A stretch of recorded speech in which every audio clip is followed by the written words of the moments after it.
Bonjour tout le monde. Et si tous tes défauts, tout ce que tu détestes chez toi n'était en réalité que des réponses traumatiques, des mécanismes adaptatifs que tu as mis en place pour te sécuriser, te rassurer et naviguer un environnement jugé peu sécure par ton cerveau. Je suis Zainab, coach thérapeute dans le trauma transgénérationnel et facilitatrice de breathwork. Je t'invite aujourd'hui à changer de regard sur certains de tes mécanismes et comprendre qu'ils sont peut-être qu'un masque ou des comportements dus à des traumas d'enfance ou des traumas transgénérationnels. Et peut-être juste des masques qui t'ont aidé à naviguer l'environnement dans lequel tu as grandi. Attention, il n'est pas question de se déresponsabiliser et de se dire c'est de la faute de mes parents, ok, je reste comme je suis, c'est de la faute de mes ancêtres ou peu importe. Pas du tout. C'est juste une invitation à changer de regard sur soi pour ne pas rester dans certains comportements autosaboteurs et pouvoir ensuite avoir suffisamment de compassion pour soi pour guérir et sortir certains schémas. C'est important de reconnaître qu'on est victime, mais attention de ne pas rester dans la victimisation. J'avais fait un épisode sur ça.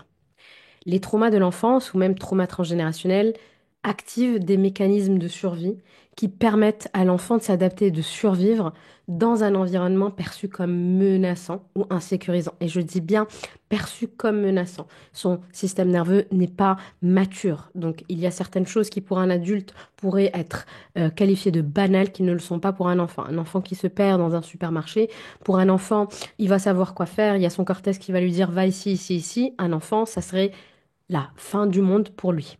OK? Bien que ces mécanismes que tu as pu mettre en place enfant soient nécessaires à court terme et c'est ce qui t'ont permis de survivre, ils ont des conséquences négatives à long terme parce que ça reste des masques qui viennent cacher quelque chose. Ils viennent affecter ta régulation émotionnelle.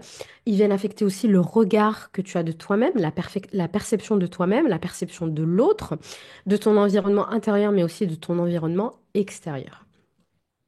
Il y a énormément de réponses traumatiques ou masques que tu as pu mettre en place à cause de l'insécurité qu'a perçue ton système nerveux. Et je répète bien cette phrase qui est très importante, l'insécurité qu'a perçue ton système nerveux.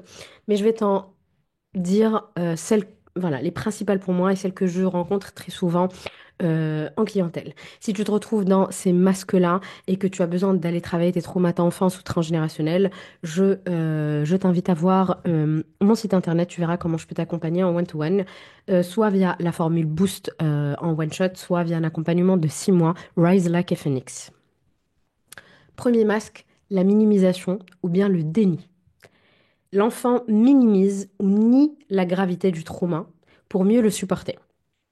Il va rationaliser des comportements d'adulte pour donner un sens à ce qu'il vit. Par exemple, c'est normal que mes parents crient tout le temps, ils sont juste stressés. Il va pas se dire dans sa tête, mes parents crient tout le temps, ce n'est pas normal, ils ont besoin de réguler leurs émotions, ils ont besoin d'aller chez un psy, ils ont besoin de régler leurs problèmes. Non, il va minimiser ou être dans le déni de ce qui se passe réellement. Et à long terme, le problème, c'est que ça va devenir une personne qui aura tendance à s'excuser, qui aura tendance à excuser l'autre tout le temps et à tolérer des comportements toxiques, peu importe d'où ils viennent, travail, amis, famille, partenaire, etc. C'est aussi une difficulté à reconnaître ses propres besoins aux limites parce que je suis branchée sur les besoins de mes parents et je ne me rends pas compte de ce dont j'ai réellement besoin. C'est pas important, je suis dans le déni de tout ça où je minimise et surtout je minimise ma souffrance. Euh, T'inquiète pas, je gère, je suis forte, donne-moi ton fardeau, toi ne t'inquiète de rien. C'est pas grave si je suis fatiguée, c'est pas un problème, c'est pas grave si tu m'écrases, tu es juste énervé, tu es juste fatigué, tu es juste stressé, etc., etc. Donc vous vous rendez compte un peu de l'impact que ça peut avoir par la suite. Le deuxième mécanisme, c'est l'hypervigilance. C'est quoi? L'enfant va être tout le temps alerte, en hypervigilance face aux dangers potentiels pour se protéger. Il va développer une sensibilité accrue à tout signe de menace dans son environnement, à son environnement. Le moindre bruit, le moindre geste, le moindre regard. Ça arrive très fréquemment quand l'enfant grandit dans un environnement qui est instable, où il y a des sauts d'humeur. Il y a des parents qui soufflent le chaud, le froid. On dit souvent, j'ai l'impression de marcher sur des œufs. Ok. Et l'enfant qui marche sur des œufs va devenir extrêmement attentif aux expressions faciales, au ton de voix des autres pour anticiper un conflit. C'est le fameux radar dont je parle souvent, pour anticiper un conflit, pour savoir comment se comporter, etc. Et on va devenir hypersensible plus plus. On va, dès qu'on va voir quelqu'un devant nous, on va le comprendre, on va savoir ce dont il a besoin, qu'est-ce qu'il a, qu'est-ce qu'il ressent, etc. Et on va se plier en mille pour cette personne-là. Le problème, c'est qu'à terme, ça va amener du stress chronique, ça va amener de l'anxiété élevée, un système nerveux dérégulé, bien entendu, voire une incapacité à se détendre tout court. Parce que je suis tout le temps en hypervigilance, donc je suis prêt à me défendre ou à réagir tout le temps, dans le cas où un danger viendra me surprendre. Et c'est aussi très compliqué de faire confiance aux autres en général, ou aller vers des personnes où on va avoir tendance à aller vers des personnes qui sont instables, émotionnellement immatures, parce que c'est ce qu'on a connu, c'est la seule chose que connaît notre système nerveux. Ça, c'était l'hypervigilance. Donc, le troisième mécanisme que je peux voir souvent, c'est le perfectionnisme ou la suradaptation. Le perfectionnisme, c'est une tentative de contrôler l'issue d'une situation, de gagner l'approbation de l'autre aussi en étant irréprochable. Tu n'as absolument rien à me reprocher. Tu vas faire attention à tous les détails, tu vas chercher la perfection partout, partout. Tu vas être le parfait employeur, employé, pardon, le parfait organisateur, celui sur qui on peut compter, etc. Mais au fond de toi, tu as peur du jugement, tu as peur de l'autre, tu as une faible estime de toi, tu pars de la honte toxique. Donc tout ça, ça va ensemble. Le perfectionnisme trouve très très très souvent son origine dans l'enfance. L'enfant perfectionniste va chercher à éviter les critiques de ses parents ou il va chercher à obtenir l'amour de ses parents en faisant tout parfaitement. Il a peut-être aussi jamais eu l'opportunité ou la chance d'être aimé quand il se trompait, d'être aimé quand il n'excellait pas à l'école, d'être aimé quand il faisait des bêtises, etc., etc. Il va toujours viser l'excellence scolaire pour plaire à des parents exigeants ou critiques, par exemple.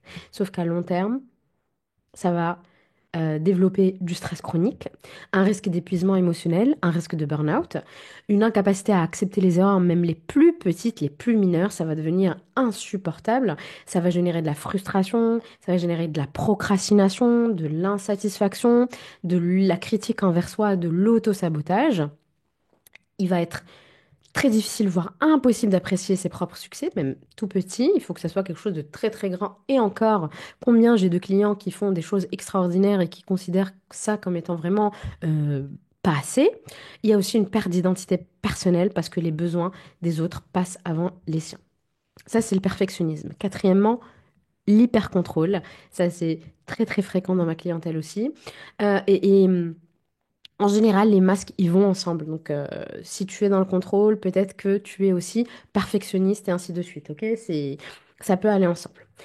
L'hyper-contrôle, ça va être une obsession à tout contrôler, par peur de l'incertitude, par peur des surprises négatives. Euh, il est impossible de lâcher prise. Et la personne va devenir complètement folle, va perdre le contrôle. Si elle perd le contrôle, elle va péter un câble. Voilà, elle va pas supporter, ça va être quelque chose qui est insupportable pour elle. Tu as besoin de tout contrôler. Tu vas être rigide. Les gens vont penser que tu aimes prendre des décisions, que tu adores tout gérer et que tu adores prendre la place, alors qu'au fond de toi, tu as juste peur de lâcher prise. Tu as juste peur de ce qui pourrait arriver. Tu as peur de la souffrance que tu pourrais ressentir, la même souffrance que tu as ressentie enfant quand tu ne pouvais rien contrôler. Donc c'est un petit peu, je prends la revanche sur mon enfance. Je n'ai rien pu contrôler, là je peux contrôler. Et l'origine, elle tient de l'enfance encore une fois. C'est l'enfant qui a grandi dans un environnement qui est imprévisible, instable, un peu comme le perfectionnisme, un peu, j'en parlais tout à l'heure de marcher sur des œufs, ce qui va le pousser à vouloir tout maîtriser, à vouloir maîtriser tous les aspects de sa vie pour se sentir en sécurité. Mais c'est illusoire, c'est une sécurité qui est illusoire, ok? Enfant, tu peux pas contrôler ton parent, tu peux pas contrôler ses réactions, tu contrôles pas l'humiliation à l'école, tu contrôles pas l'extérieur de manière générale. Et comme je disais tout à l'heure, quand tu grandis, tu prends ta revanche un petit peu sur ça en contrôlant tout ce qui va te donner un sens de sécurité. Le problème, c'est que c'est un cercle vicieux. Tu vas par exemple ressentir le besoin de contrôler chaque détail, de surveiller constamment les autres pour prévenir tout problème, pour anticiper, pour savoir quoi faire. C'est très en lien avec l'hypervigilance aussi, hein.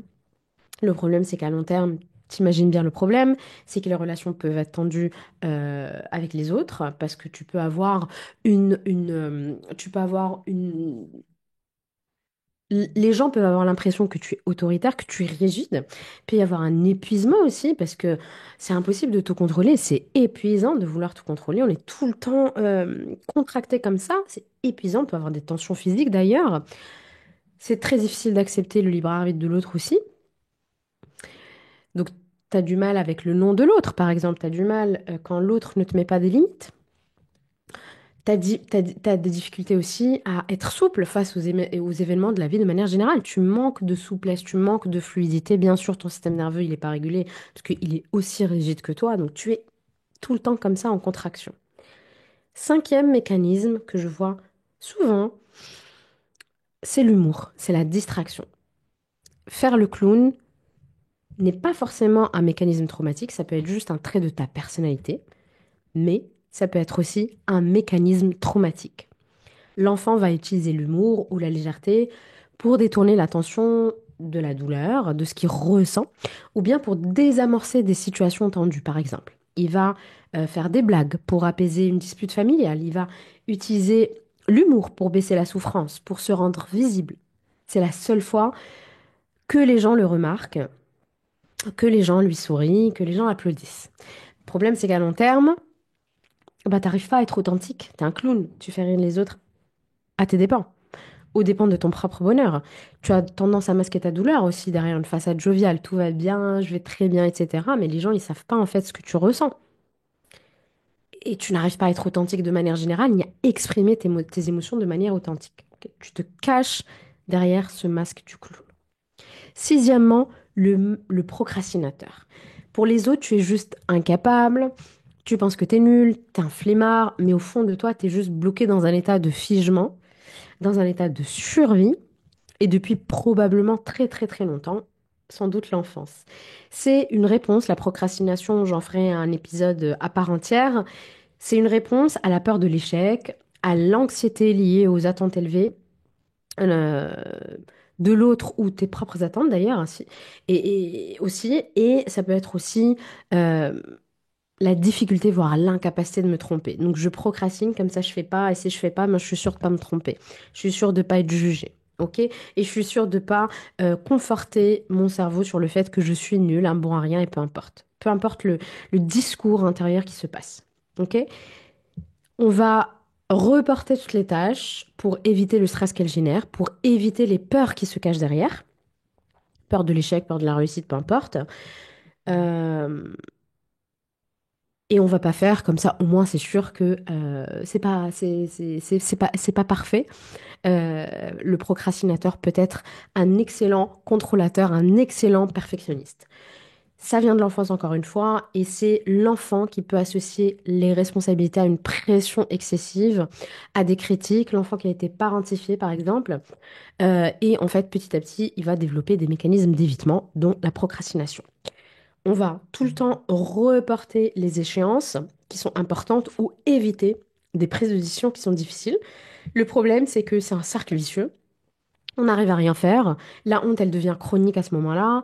On culpabilise tout le temps. Mais oui, je suis nulle. Regarde, j'arrive à rien faire. Mais regarde, j'arrive à rien faire et du coup, je suis nulle. Et en fait, on reste dans cette espèce de boucle d'autocritique, procrastination. J'arrive pas à atteindre mes objectifs. Je fais rien. Je suis dans l'échec constant malgré un potentiel qui peut être là. Ok?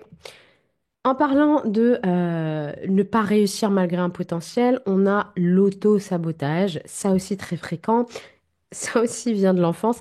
Tout ça, ça vient de l'enfance, ça peut être aussi transgénérationnel. Il y a beaucoup de liens entre transgénérationnel et l'enfance quand même, parce que quand on est dans un système familial qui répète certains schémas transgénérationnels, certaines façons d'éduquer, certains comportements, certaines choses psychologiques, il est évident que des traumas d'enfance mènent enfin, que du trauma transgénérationnel mène à du trauma d'enfance jusqu'à ce qu'il y ait quelqu'un qui dise stop. Ok, donc ça me paraît assez évident, à moins qu'il y ait du trauma très particulier transgénérationnel, par exemple une guerre ou des choses comme ça. Ok. Mais quand ce sont des comportements, quand ce sont des traits de caractère, etc., qui se répètent, quand c'est des schémas qui se répètent dans le système familial, Ah, on retrouve ça dans l'enfance. L'enfant a intégré des croyances négatives sur lui-même. Par exemple, je ne mérite pas le bonheur, je ne suis pas assez, je ne vaux rien, mes parents ne m'aiment pas, mes parents ne se préoccupent pas de moi. Et il va petit à petit développer des comportements qui sabotent ses propres réussites ou ses propres relations par loyauté à ces croyances-là, parce que bah, c'est comme ça et pas autrement. Donc il va se créer toutes les situations au monde pour ne pas réussir effectivement. Il va pas préparer un examen. Il va repousser des opportunités pour éviter l'échec ou le jugement. Tu vas gagner de l'argent, tu vas tout perdre, etc., etc. Les façons de s'auto-saboter sont euh, très, très, très nombreuses et je pourrais en parler pendant 1 milliard d'heures. C'est quelque chose de très fréquent et ça encore, je ferai, je pense, un épisode particulier parce que euh, les mécanismes d'auto-sabotage sont vraiment très intéressants et très, très fréquents. À long terme, eh ben, j'ai du mal à atteindre mes objectifs parce que je me sabote. À chaque fois que j'avance, ben, boum, je tombe. Comme s'il y avait une espèce de caillou en fait dans la chaussure. Je suis tout le temps frustrée, je suis dans l'incapacité de me satisfaire de ce que j'ai, je suis dans l'incapacité de voir l'abondance là où elle est. Je sabote mes relations, je sabote ma chance au bonheur, je sabote mon abondance, je sabote ma réussite. À chaque fois que c'est trop beau pour être vrai, je vais attirer à moi quelque chose de négatif qui va renforcer la croyance de base, qui va renforcer le mécanisme de base et on rentre encore une fois dans une espèce de cercle très vicieux. Huitièmement, le people pleasing, plaire aux autres. C'est cette tendance à toujours prioriser le besoin des autres, souvent au détriment de soi-même. Je ne parle pas de la gentillesse normale, hein, où tu réponds à un besoin de l'autre parce que ça te fait plaisir. Là, c'est je réponds aux besoins de l'autre au détriment de moi-même pour éviter le rejet, pour éviter les conflits, peu importe ce qu'il y a derrière. Extérieurement, tu vas être celui qui est généreux, celui qui est gentil, celui qui n'arrive pas à dire non, celui qui dit oui à tout. Tu as tout le temps besoin de l'approbation extérieure, tu ne te sens pas en sécurité avec l'autre et tu arrives à rien faire tout seul en fait. Et ça vient encore une fois de l'enfance. Et c'est l'enfant qui a appris que sa sécurité ou son acceptation dans le clan familial dépendait de la satisfaction de l'autre. Donc, un people pleaser, de toute façon, je le dis tout le temps, ça a d'abord été un parent pleaser. Donc, il a d'abord please le parent. Il se sentait peut-être pas assez aimé, peu importe ce qui s'est passé. Il ne se sentait pas assez utile, il ne se sentait pas valorisé, il ne se sentait vu que s'il faisait quelque chose pour être remarqué des parents. Donc, tout à l'heure, je parlais du clown, ça peut être le clown, et ça peut être de manière générale si je fais plaisir à mes parents. Si je leur offre un cadeau, bah là, ils m'aiment. Bon, bah, alors je vais tout le temps leur offrir des cadeaux, quitte à tout le temps être en découvert bancaire. Voilà. Tu vas toujours dire oui, oui, oui, oui, oui à des demandes, même lorsqu'elles sont déraisonnables, même lorsqu'elles sont épuisantes. Tu vas avoir des amis que tu peux pas voir, tu vas jamais dire non à ton boss, à ton compagnon. Tu vas jamais réussir à te reposer, tu vas jamais réussir à dire à une personne, je suis désolée, je suis pas disponible pour toi. Et à long terme, on a une perte d'identité personnelle, on a une fatigue émotionnelle et une frustration qui s'installe parce qu'il y a un déséquilibre dans les relations qui est évident. Il y a une déconnexion totale de son propre corps, de ses propres besoins. L'autre passe avant moi. Moi, je n'existe même pas. Donc, il y a vraiment un vrai besoin de reconnexion à soi, à, à ses propres valeurs, à son corps. Donc, il y a un vrai travail corporel à faire aussi pour reconnaître ses besoins. Neuvièmement, neuvième masque, c'est le critique intérieur ou l'autocritique. C'est cette voix intérieure qui va être dure, qui va être implacable, qui va être héritée soit de critiques parentales, soit environnementales, par exemple, je sais pas, à l'école, par exemple, tout simplement. Euh, cette voix qui critiquait tout le temps l'enfant, ok? Tu n'es pas assez, c'est nul, mais regarde, ton cousin fait mieux que toi, mais regarde, ton voisin fait mieux que toi, etc., etc. Tu as jamais été aimé pour qui tu étais réellement, ou en tout cas, tu n'avais pas l'impression d'être aimé pour qui tu étais réellement. Tu as eu l'impression de n'être aimé que pour ton utilité. Alors, quoi que tu fasses, quoi que tu réalises, ça ne sera jamais suffisant. Tu ne te sens aimé que si tu es utile. L'enfant internalise les jugements des figures d'autorité pour éviter de reproduire les erreurs qui vont attirer des punitions ou des reproches. Je suis jamais assez bon. Si je fais une erreur, tout va mal se passer. Quoi que je fasse, c'est jamais assez. Les autres sont mieux que moi. Je suis nulle, blablabla, je sers à rien. Voilà, tous ces discours-là, hein, toute cette petite voix qui vient te murmurer à l'oreille des choses très négatives sur toi. Donc, estime de soi zéro, confiance en soi zéro, tu procrastines, tu as peur de prendre des risques, tu as peur de prendre des décisions parce que tu as peur d'échouer ou peu importe ce qui se cache derrière. Tu vas jamais réussir à créer, à donner la vie à quelque chose parce que tu es dur avec toi-même. Tu vas jamais être bienveillant avec toi-même, tu vas être incapable d'avoir de la compassion pour toi-même, par exemple. Et tu vas tout le temps, tout le temps, tout le temps dépendre de l'approbation de l'autre. Dixième mécanisme qui est très fréquent, c'est l'anxiété ambitieuse. En anglais, on appelle ça high functioning anxiety. C'est une forme d'anxiété qui pousse à accomplir de manière excessive. Donc, on va accomplir, accomplir, accomplir, accomplir, faire, faire, faire, faire, faire. Et ça vient apaiser, en fait, en réalité, un sentiment d'insécurité ou de non-valeur, de manque d'estime de soi, donc à l'intérieur de soi-même. C'est le go, go, go, go, je vais jamais, jamais, jamais m'arrêter. Ça, c'était moi avant. Enfin, tout ce que je vous décris, c'était moi avant quand même. Euh, Quand je travaillais dans l'assurance, j'étais comme ça. Quand je pensais, en fait, que ne pas me reposer était ma principale qualité, je disais tout le temps, dodo, c'est pour les blaireaux. Je sais pas pourquoi. Je sais pas d'où vient cette expression d'ailleurs. Et je dors 4 heures par nuit et je vais super bien. Génial.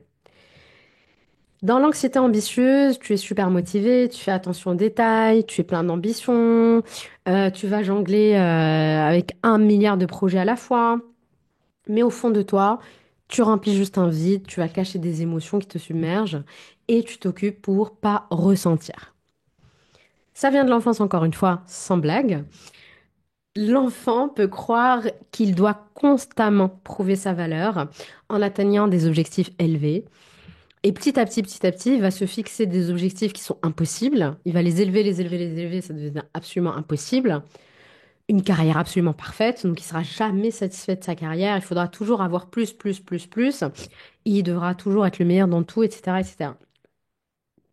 L'hyperproductivité est là tout le temps. Ça fait un excellent employé jusqu'au jour où il y a le burn-out, parce que souvent, c'est au détriment de sa santé physique et mentale. Clairement. Tu peux pas rester comme ça toute ta vie. Ok, à un certain moment, le corps, il te dit stop, en fait. Et puis, ce qui est difficile aussi, c'est de trouver la satisfaction, même quand tu accomplis des choses importantes, de se dire, bah, c'est très bien ce que j'ai fait, bravo, etc.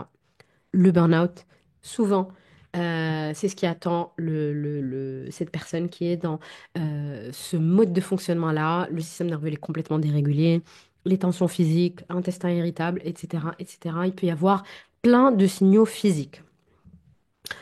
Un autre, un autre masque que tu pourrais mettre, c'est celui du sauveur, c'est celui du consolateur. J'avais fait un épisode spécial sur le sauveur que je t'invite à voir. Je vais essayer de me rappeler de le mettre en barre d'infos. C'est une tendance à prendre soin des autres, à résoudre leurs problèmes, parfois au détriment de ses propres besoins. Donc tu es utile, tu es la personne qu'on appelle, tu es la personne qu'on adore parce que tu es toujours serviable, tu sais bien consoler les gens, tu sais bien les rendre heureux, et tu es aussi ce qu'on appelle l'enfant thérapeute. C'est celui en général qui a été parentifié, qui a dû s'occuper de l'autre, pas de lui-même.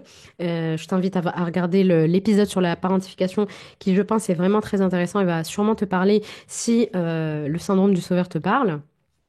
Au fond de toi, tu rêves juste qu'on vienne te sauver, qu'on console l'immense chagrin que tu ressens ou que tu as ressenti enfant. Donc c'est vraiment un vide que ressent ton enfant intérieur.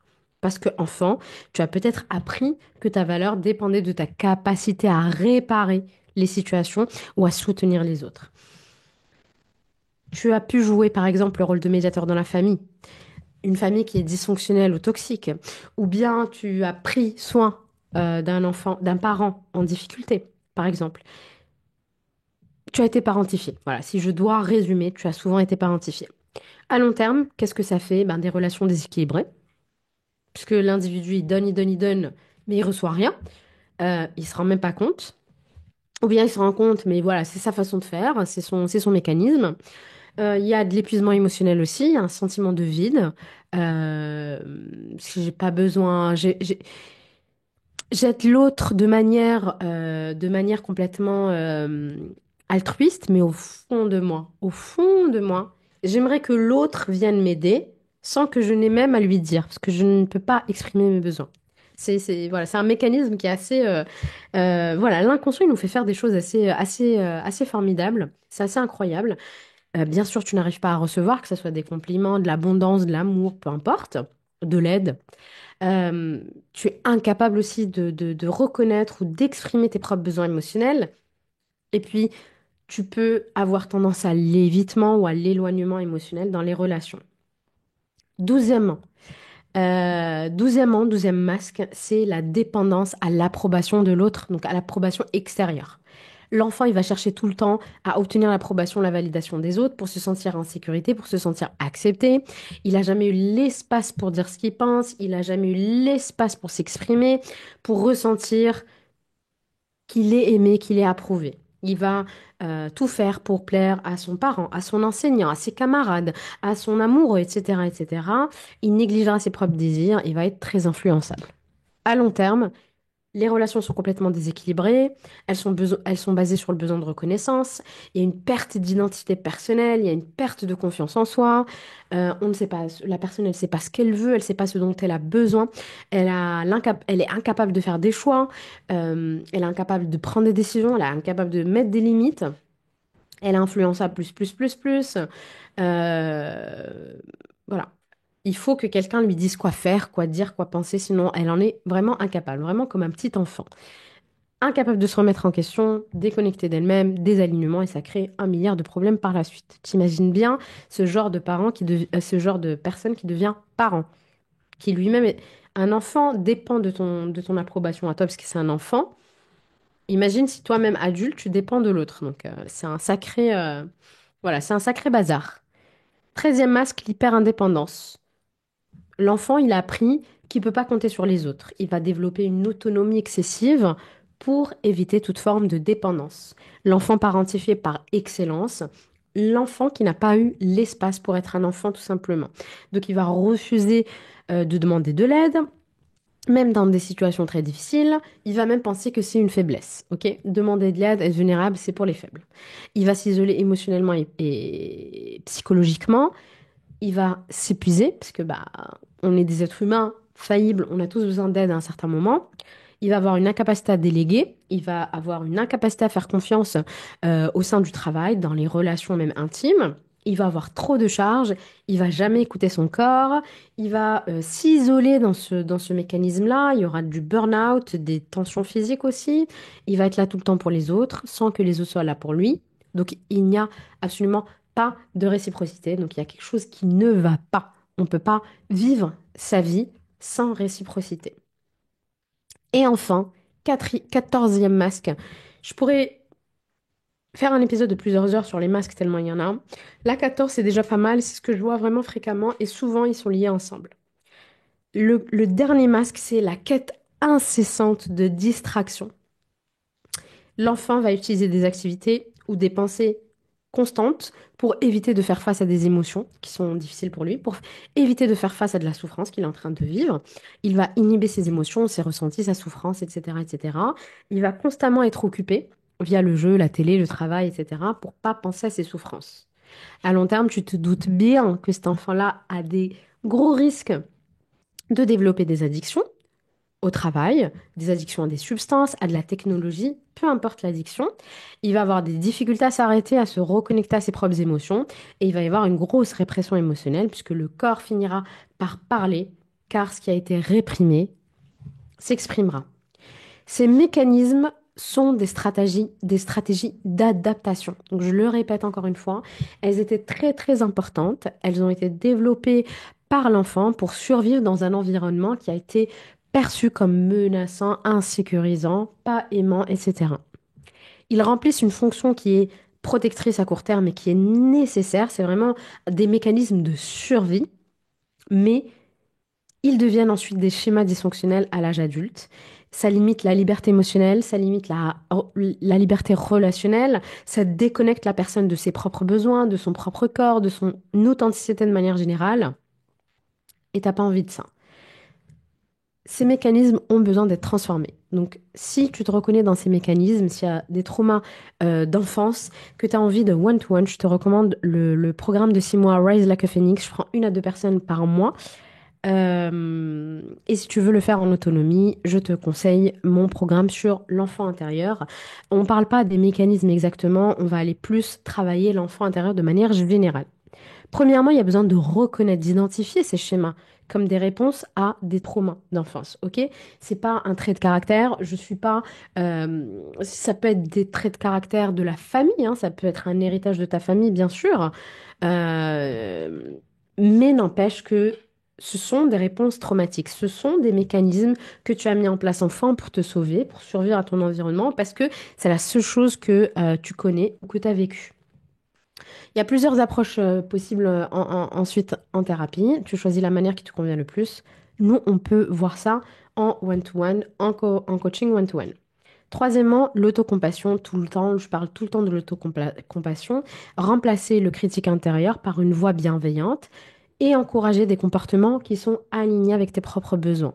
Il y aura donc besoin de travailler sur tes valeurs, sur ta conscience corporelle, sur ton authenticité qui est cachée par tous ces mécanismes. Donc c'est comme si tu as des tapis en fait de mécanismes et l'authenticité elle est cachée tout en dessous, il faut aller la chercher. Quatrièmement, les pratiques somatiques et le breathwork ou toute pratique qui vise à apaiser le système nerveux, à reconnecter l'individu à son corps. Si tu veux réguler ton système nerveux, si mon programme est déjà sorti, je t'invite à t'inscrire à mon programme. Et sinon, s'il n'est pas encore sorti, ben, je t'invite à suivre mon travail et ça viendra prochainement. Un programme pour réguler ton système nerveux. Et enfin, il y a besoin de mettre des limites. Apprendre à dire non. Prioriser ses propres besoins, sans culpabilité. Le travail avec le corps sera important à ce moment-là pour que ton corps aussi puisse accepter de mettre des limites. Donc, dans le programme pour réguler son système nerveux, il y a des pratiques somatiques pour apprendre à dire non, apprendre à mettre des limites via le corps, qui peut être contracté par le trauma. Une fois que tu as fait tout ce travail-là, ces mécanismes peuvent évoluer en une force. Ok? Ils peuvent se transformer. Ils peuvent te permettre de vivre une vie plus épanouie, une vie plus alignée, une vie plus équilibrée. Donc, il est possible de changer tout ça. Aller mal n'est pas une fatalité, je te rappelle ça. J'espère que cet épisode t'a plu. N'hésite pas à liker, me laisser un commentaire ou partager pour faire connaître mon travail. Et moi, je te dis à très bientôt pour un prochain épisode. Ciao, ciao!